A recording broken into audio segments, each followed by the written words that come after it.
IT job కోసం చూస్తున్నారా? ఐటీలో కెరియర్ బిల్డ్ చూసుకోవాలనుకుంటున్నారా? అయితే సమాధానం కోడింగ్ ట్యూటర్.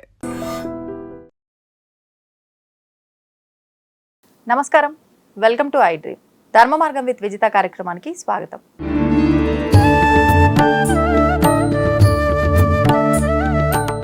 నమస్కారం గురుగారు.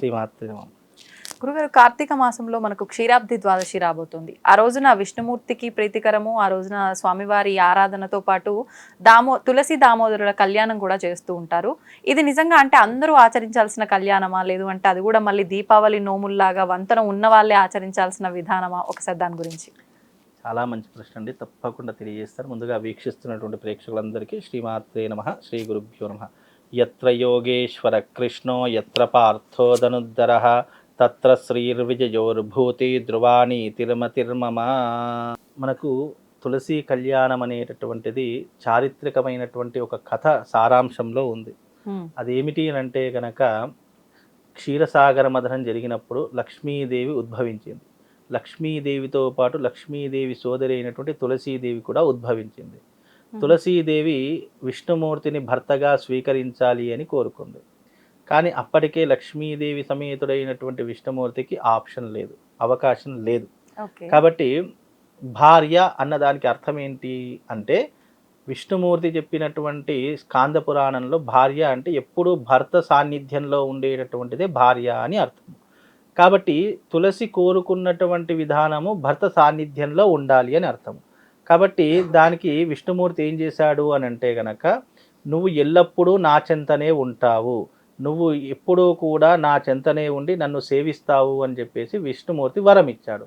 దాని కారణము చేత విష్ణుమూర్తికి అత్యంత ప్రీతికరమైనటువంటిది ఏమిటి అని అంటే కనుక తులసి అని అర్థం. మనము విష్ణుమూర్తి కైంకర్యాల్లో తులసి లేకుండా ఏది చేయము. నైవేద్యంలో తులసి దళం పెడుతూ ఉంటాము. అలాగే సత్యనారాయణ వ్రతాల్లో కూడా తులసి యొక్క దళాన్ని పెడుతూ ఉంటాం. అంటే ఇక్కడ తులసీదేవి ఇక్కడ విష్ణుమూర్తి యొక్క భార్యగా అంకితం చేయబడినటువంటిది. కాబట్టి ఈ కార్తీక మాసం వచ్చింది, మనకు తులసి కళ్యాణాలు జరుగుతున్నాయంటే ఎవరికి ఇస్తాము?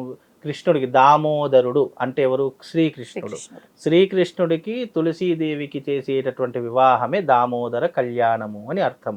కాబట్టి ఇక్కడ దామోదర కళ్యాణము అనేటటువంటిది దేని ప్రీతిగా చేస్తామంటే, ఇక్కడ తులసీదేవి వరం పొందింది కాబట్టి, విష్ణుమూర్తిని భర్తగా పొందింది కాబట్టి, అంటే ప్రత్యక్షంగా కాకపోయినా పరోక్షంగా అయినా ఉంటుంది కాబట్టి, దాని యొక్క ప్రతీకగా చేసేటటువంటిది తులసి కళ్యాణము. తులసీదేవిని దేనికిచ్చి వివాహం చేస్తారు? దామోదరుడికిచ్చి వివాహం చేస్తారు. అందుకే దీనికి దామోదర మాసము అనేటటువంటి పేరు కూడా ఉంది. దామోదరము అంటే అర్థం ఏంటి? దాము అంటే సంస్కృతంలో అర్థం ఏంటి? తాడు అని అర్థము. దాము అంటే సంస్కృతంలో తాడు అని అర్థము. ఉదరము అంటే కడుపు అని, పొట్ట అని అర్థము. మరి ఎందుకు ఈ పేరు వచ్చింది? కృష్ణుడికి అంటే ద్వాపర యుగంలో శ్రీకృష్ణ చిన్నతనంలో చేసినటువంటి కొన్ని పనుల ద్వారా శ్రీకృష్ణుడు వెన్న దొంగతనం చేస్తున్నాడు అనేటటువంటి ప్రీతి ద్వారా ఆ యొక్క యశోదమ్మకు కోపం వచ్చేసి ఆయనను దేనికి కట్టేస్తుంది అని అంటే గనక రోలు కట్టేస్తుంది. ఎస్, కరెక్ట్, మీకు కూడా కొంచెం అవగాహన ఉంది. చాలా అయితే రోలు కట్టేయడం ద్వారా దాంట్లో కూడా దైవిక పరమార్థం చాలా ఉంది. ఇద్దరు దేవతలను రక్షించడానికి ఆ యొక్క కృష్ణుడు ఆడినటువంటి నాటకమే ఈ యొక్క విధానము అని చెప్పడం కూడా శాస్త్రంలో ఒక కథ కూడా సారాంశంలో ఉంది. అయితే ఇక్కడ ఆ విష్ణుమూర్తి ఎప్పుడైతే యశోదమ్మ తాడుతో తన ఉదరానికి కట్టేసిందో అప్పుడు వచ్చినటువంటిది ఈ దామోదరుడు అనేటటువంటి పేరు. అందుకే తాడుతో కట్టేస్తుంది కాబట్టి దాము అంటే తాడు, ఉదరము అంటే తన పొట్టకు కట్టేస్తుంది కాబట్టి దామోదరుడు అని పేరు. అప్పటి నుండి ఆ యొక్క దామోదర మాసంలో శ్రీకృష్ణుని తులసీదేవికి వివాహం చేయడం అనేటటువంటిది కూడా ఆచారంలో ఉన్నటువంటి ఒక పద్ధతి అని అర్థం. అలాగే ద్వాపర యుగంలో శ్రీకృష్ణుడు తులసీదేవికి ఇచ్చినటువంటి వరము కూడా, ఈ వరము ఇప్పటికీ కూడా మనం తులసి కళ్యాణం చేస్తున్నామంటే ఈ యొక్క ద్వాపర యుగంలో జరిగినటువంటి కథ సారాంశమే మనం తులసీదేవికి శ్రీకృష్ణుడికి ఇచ్చి వివాహం జరుగుతుంది అని అర్థం. అంటే ఇక్కడ ప్రత్యక్షంగా కాకపోయినా పరోక్షంగా అయినా తులసీదేవి శ్రీకృష్ణుడి చెంత ఉంటుంది కాబట్టి ఆ యొక్క ఇద్దరికి ఇచ్చి వివాహం చేయడం వల్ల.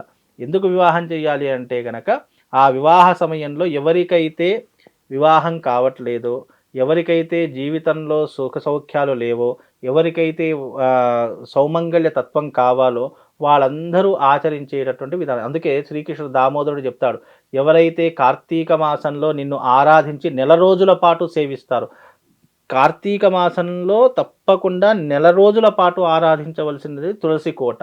నువ్వు ఆ తులసి కోట దగ్గర నెల రోజుల పాటు దీపం పెడితేనే నీ ఇంటికి ఆయుష్, నీ ఒంటికి సౌభాగ్యం అన్నీ కూడా కలుగుతాయి. నెల రోజుల పాటు తులసీదేవిని ఎవరైతే ఆరాధించి దీపారాధన చేస్తారో ఆ ఇంట్లో సౌభాగ్యంతో పాటు అష్టైశ్వర్యాలు సిరి సంపదలు తులతూగుతాయని సాక్షాత్తు శ్రీకృష్ణుడే తులసీదేవికి వరం ఇచ్చినటువంటి రోజు ఈ కార్తీక మాసం. అందుకే ఇప్పుడు ఈ కళ్యాణం అందరూ చేయొచ్చు అంటారా? అందరూ చేయవచ్చు. ఇక్కడ మీరు అన్నట్టుగా వంశంలో ఉంటేనే చెయ్యాలి, మా ఆచరణలో ఉంటేనే చెయ్యాలి, మాకు వంచన ఉంటేనే చెయ్యాలి అనేటటువంటి, వంచన అంటే అర్థం ఏంటి? నీ తల్లిగారికి తెలియదు కాబట్టి చెయ్యలేదు, ఇప్పుడు తెలుసు కాబట్టి నువ్వు ఆచరించు, తప్పు లేదు. ఇప్పుడు ఏదో వాళ్ళు చేయలేదని చెప్పేసి పుణ్య కార్యక్రమాలు ఎవరైనా ఎప్పటి నుంచైనా ఆచరించవచ్చు. అంతే తప్ప నా తల్లిగారు చేయలేదు, మా నాన్నగారు చేయలేదు, మా అత్తగారు చేయలేదు అని చెప్పేసి నువ్వు చేయకుండా ఉండకూడదు. నీ తరం నుంచైనా ఆచరించే, నేను గతంలో చెప్పా, ఏది ఆచరిస్తే అదే ఆచారం అవుతుంది, ఏదైతే ఆచరించకుండా ఉంటుందో అది అనాచారం అవుతుంది. ఇక్కడ మీ తరఫు నుంచి మీరు ఆచరించాలనుకోండి, రేపు మీ పిల్లలు వాళ్ళ పిల్లలు అందరూ ఆచరిస్తారు. మీరే ఆచరించలేకపోతే నా తల్లి చేయలేదు నేను ఎందుకు చెయ్యాలి అని చెప్పేసి వాళ్ళు కూడా చప్పుడు దగ్గర కూర్చుంటారు. కాబట్టి అలా కాకుండా ప్రతి ఒక్కరూ చేసుకోవచ్చండి. తులసి కళ్యాణం అనేటటువంటిది ఫలానా వీలే ఆచరించాలి, ఫలానా వీలే చేయాలని ఏం లేదు. తెలిసిన ప్రతి ఒక్కరూ చేసుకోవాలి. తెలియకపోతే ఒక బ్రాహ్మణ్ణి పిలుచుకొని మరి వచ్చి చేయించుకుంటే అద్భుతమైనటువంటి ఫలితాలు కలుగుతాయి. ఈ తులసి కళ్యాణం ద్వారా లోక కళ్యాణం జరిగింది, అలాగే తులసి కళ్యాణం ద్వారా మన ఇంటికి కూడా కళ్యాణ గడియలు దగ్గరకు వస్తాయని శాస్త్ర ప్రతీక. ఇప్పుడు ఈ తులసి కళ్యాణము అని అంటే ఆ రోజు ఉసిరి కొమ్మని తీసుకొచ్చి తులసి మొక్కలో పెట్టి ఆచరిస్తూ ఉంటారు. చాలా మంది ద్వాదశి రోజు కాకుండా కార్తీక పౌర్ణమి రోజే ఈ విధానాన్ని పాటిస్తూ ఉంటారు. ఆ రోజున చేయొచ్చు అంటారా? తెలుసు. ఇప్పుడు ఉసిరి చెట్టు అంటే దామోదర వృక్షం కదా. ఇప్పుడు మన యశోదాదేవి దేనికి కట్టేసింది? ఉసిరి చెట్టుకే కట్టేసింది కాబట్టి అది దామోదర వృక్షంగా మారింది. అలాగే ఆ దామోదర వృక్షం అన్నా కృష్ణుడన్నా రెండు ఒకటే. ఇక్కడ వృక్షానికే ఇచ్చి, ఇప్పుడు తులసీదేవి వృక్ష రూపంలో ఉంది, అలాగే వృక్ష రూపానికి ఇచ్చే వివాహం చెయ్యాలి అని శాస్త్రం. ఆ వృక్ష రూపం ఉన్నటువంటిది ఏంటి? దామోదరుని యొక్క రూపము అని అంటే అది ఉసిరి చెట్టు. కాబట్టి ఉసిరి చెట్టుకి తులసీదేవికి అంటే తులసి చెట్టుకి ఇచ్చి రెండుటికి వివాహం చెయ్యాలి అని శాస్త్రం. ఇక్కడ ఉసిరి చెట్టులో ఏం చేయాలి అని అంటే కృష్ణుడి యొక్క విగ్రహాన్ని ప్రతిష్ఠించాలి. ఇక్కడ మన తులసి చెట్టులో లక్ష్మీదేవిని ప్రతిష్ఠించాలి అని శాస్త్రం. కాబట్టి రెండు ఒకటే, వేరు వేరేమి కాదు. అది వాళ్ళ తరహాలు. ఇప్పుడు నేను గతంలో చెప్పే ఆచారం పద్ధతి ఎలా ఉంటుందో అలాగే పాటిస్తూ ఉంటారు. ఒక్కొక్కరి ఇంటి ఆచారం ఒక్కొక్క రకంగా ఉంటుంది. కాబట్టి ఎవరి ఆచారానికి మించినట్టుగా వాళ్ళు చేయండి తప్ప కొత్త ఆచారాలు, ఉన్న ఆచారాలనే కాపాడితే అన్ని రకాలుగా సరిపోతుంది. ఇది దీని యొక్క అర్థం అమ్మా. ధన్యవాదాలు గురుగారు. తవ్వుతున్న శివలింగం సరే, దాన్ని అట్లా కప్పేసేయండి, చూపించదండి. Krishna is there. మూర్తి పూజ కాదు, సాక్షాత్ బ్రజేంద్ర నందన భగవాన్ ఉన్నారు మూర్తిలో. ఏమీ ఆశించకుండా ఆరాధించే వాళ్ళు కూడా ఉన్నారా ప్రభుజీ? నిజమైన